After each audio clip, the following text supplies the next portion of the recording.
Cambiamos de camino, Maxi, pero estamos juntos al lado de este nuevo camino. ¿Cómo le va, señor Curcio? ¿Cómo te va, María? ¿Cómo estás? Qué lindo es escucharte otra vez.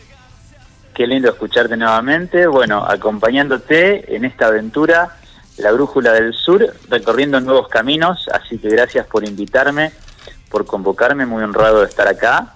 No, gracias a vos por charlando seguir. De cine y de libros contigo. Yo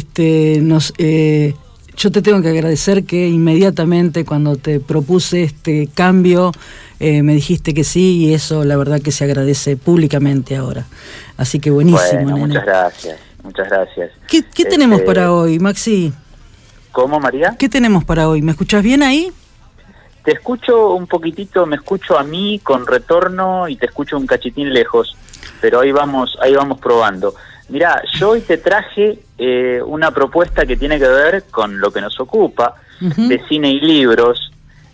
No me quiero olvidar de mencionar algo que lo venía pensando y digo, se lo voy a comentar a María. A ver. Y ahora que me diste el pie con Fito, y que estamos también, digamos, con la cortina musical que me acompaña siempre, quiero saludar hoy a los 50 años de Imagine, esa gloria discográfica de John Lennon. Hoy cumple 50 años de editada, ¿eh? Qué bárbaro, 50 años, estamos viejos. Va, yo, ¿no? ¿Cómo ha cambiado el mundo y cómo la vez esas letras de Imagine continúan pertenecientes al mundo de hoy?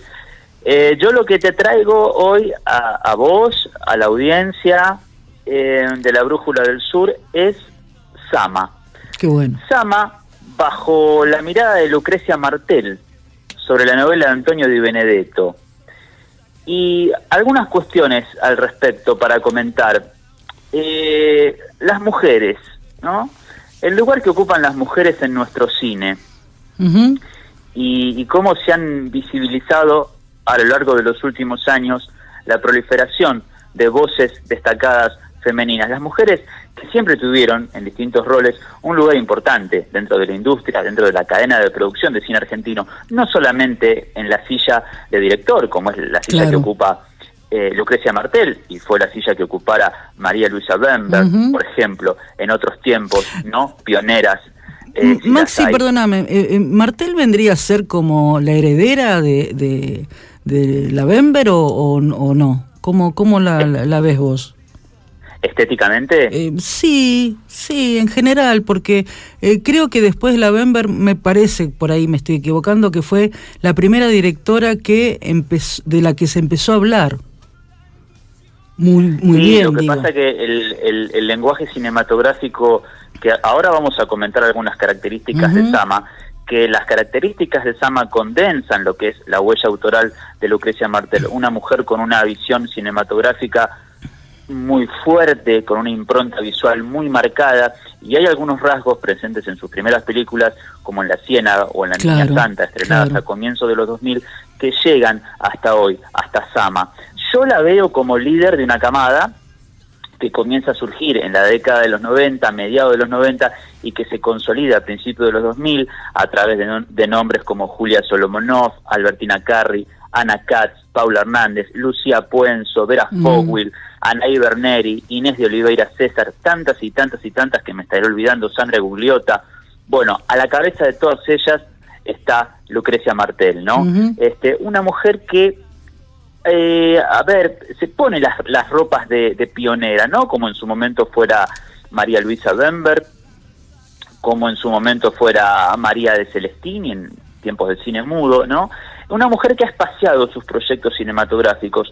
9 años transcurrieron, María, entre La Mujer sin Cabeza, la última película de Lucrecia Martel, hasta esta tortuosa producción que se estrenara en esta transposición de la novela de Antonio Di Benedetto. 9 años pasaron, digo, hasta el estreno de Sama, película en la que pueden ver, por ejemplo, constatar un elenco internacional liderado por el mexicano Daniel Jiménez Cacho en el papel de Diego de Sama, que es el protagonista de la historia de la novela hecha película, un funcionario del Imperio Colonial Español que se encuentra en la Asunción de Paraguay de fines del siglo XVIII y que espera, sin suerte, su transferencia a un destino menos inhóspito. Esta es la idea central de la novela de Antonio Di Benedetto, nieto de italianos, ¿sí? Un liberal progresista comprometido con la búsqueda de la verdad en su oficio periodístico, ¿sí? Además de escritor de novelas. Un viajero por el mundo que testimonió como reportero, como crítico cultural. Su primer libro se llamó Mundo Animal, data de 1953, y Zama pertenece a lo que Di Benedetto constató como la trilogía de la espera, ¿no? Compuesta por la obra que hoy nos ocupa, por El silenciero y por Los suicidas. Una vida muy particular, la de Antonio, porque durante la última dictadura militar en Argentina fue perseguido, fue apresado, fue encarcelado, fue torturado, y tras ser liberado abandonó, como tantos otros, el país, exiliándose en Europa, y regresó en 1984, ya en tiempos de democracia, ya democráticos, afortunadamente, y a pesar de los numerosos reconocimientos por lo original de su obra, no adquirió la fama de otros autores latinoamericanos. Así que me parece interesante que se haya vuelto a poner la figura y la obra de Di Benedetto gracias a este estreno, que no es el único que ha explorado su obra. Ya había existido un estreno a cargo de Juan Villegas, que adaptara Los suicidas en 2005, ¿sí? También parte de la trilogía de la espera.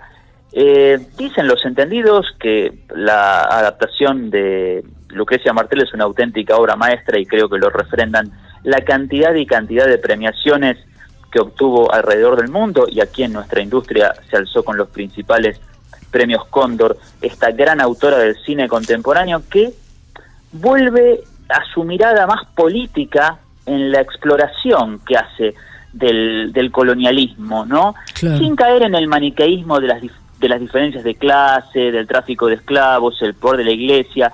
Y es interesante cómo aborda estas facetas de manera fascinante, pero con un uso, te diría, no intrusivo de las tradiciones y de las costumbres. Tiene la sutileza necesaria para abordar Zama a través de una mixtura de razas, de lenguajes, de acentos, ¿no? Es una película que puede ser tan elusiva, tan mítica. Así es como Martel construye su mundo, y Zama se consolida como este drama existencialista. Y acá me parece, María, que resulta interesante destacar la mirada de Martel, ¿no? Siempre hablamos de películas hechas de libros, entonces hablamos de miradas que adaptan novelas con total libertad, ¿sí? Con total espíritu creativo, pero con respeto a la obra original, ¿sí? De manera que me parece interesante rescatar el espíritu original de la obra de Di Benedetto, quien dedicara su libro a las víctimas de la espera, ¿no? Sí. Y lo que tiene que ver la espera, quienes hayan leído la novela o hayan visto la película, entenderán lo que representa esta espera para su personaje, para Don Diego. Y Martel hace lo propio con las imágenes. Y esto es lo que te decía hace un momentito, María, acerca de la huella autoral, de las elecciones y decisiones estéticas, visuales de Martel en consonancia con su obra cinematográfica anterior y presentes en Zama. La destrucción del tiempo, ¿sí? La relación de causa-efecto temporal, el desarrollo suspendido en el arco evolutivo de este personaje atrapado en su espera, arrastrado en su propia locura, ¿no? Así es como podemos ver al emérito Don Diego, ¿no? Deambulando por estos espacios y por estos momentos en donde pareciera perderse, ¿no? Estos estadios que parecen ser un viaje que no conducen a nada, ¿no? Que navegan en el sinsentido de esa propia condición humana, interpelada, como decía hace un momento, por lo existencial.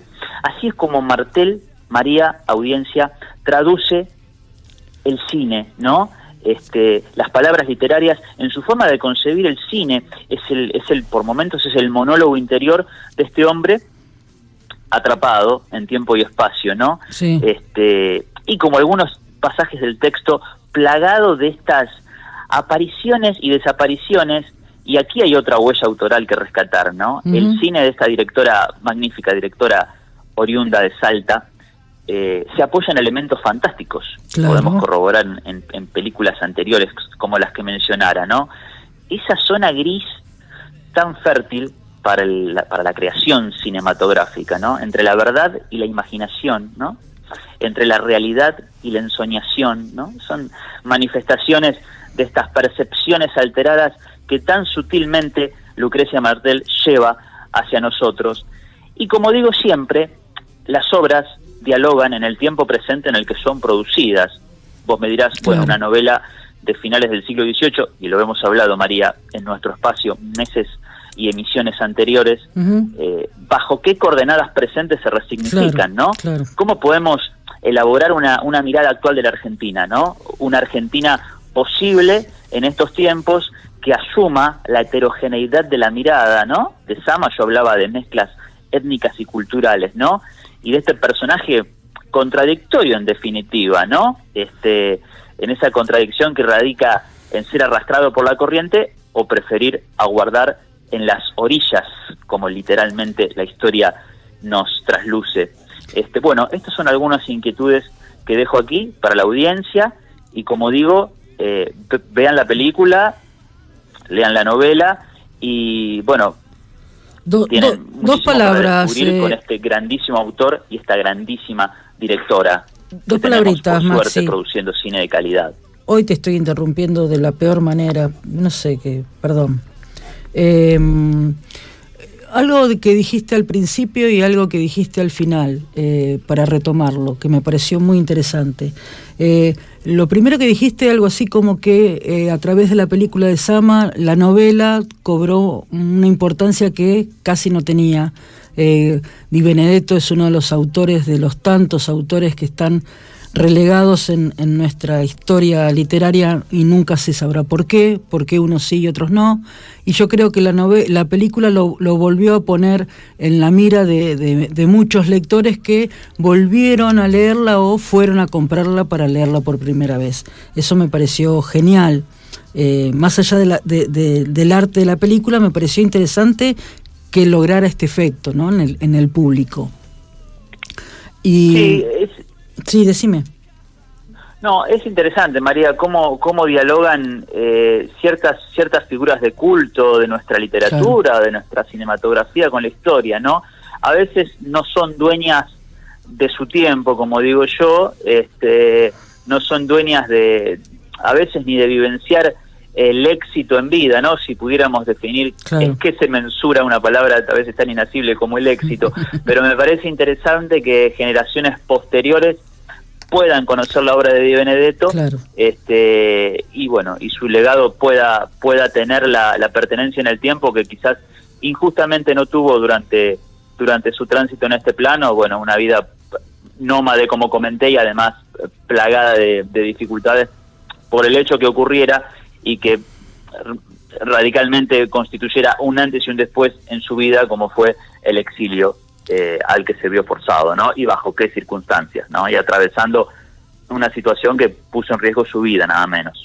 Y otra cosa que dijiste hacia el final, cuando pasa mucho en literatura y evidentemente también en el cine, ¿no? Cuando se hace literatura de género o cine de género, ¿cómo sirve ese género para decir cosas más simbólicas, más escondidas, jugar mucho con la metáfora? Porque el género me parece que en estos casos ayuda, más que si fuese una película o un texto realista, ¿no? Me da esa sensación, cómo puede jugar tanto un autor como una directora de cine con el género para decir mucho más de lo que se podría decir en otra instancia. ¿Vos decís en el pasaje cinematográfico, claro, de una obra literaria? Claro, sí, pensaba en general, pensaba en la literatura de género cuando dice algo por debajo de lo que está en la superficie. Y en las películas de género también, no sé, se me ocurren películas de ciencia ficción, estaba pensando, me estoy yendo lejísimo, ¿no? A La Invasión, esta película argentina que se me está yendo el director. ¿Cuál decís? La Invasión. Invasión, Hugo Santiago. Exactamente, ahí está, gracias, sí. Menos mal que te tengo del otro lado. Son películas que me parece que hacen uso del género para decir algo más, mucho más, sí, y entiendo esconderlo. lo que decís.